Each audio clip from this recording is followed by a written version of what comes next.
Katitsaron, gusto mo rin bang matutong mag-ipon? Tara at samahan niyo ako.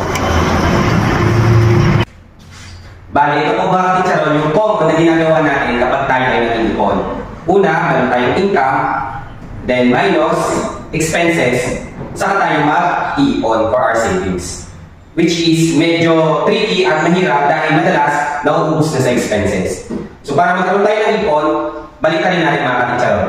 Gawin natin income minus savings equals expenses. Sa parang itong mga katitsaron, sigurado makakapag-ipon tayo. So halimbawa na lamang po ay meron tayong 500 pesos na kita araw-araw. So ang kailangan natin gawin is unahin muna natin yung ating pag-ipon or yung ating savings. Maglagay po muna tayo na 100 piso. At itong natirang 400 piso, dito na po natin siya ilalagay sa ating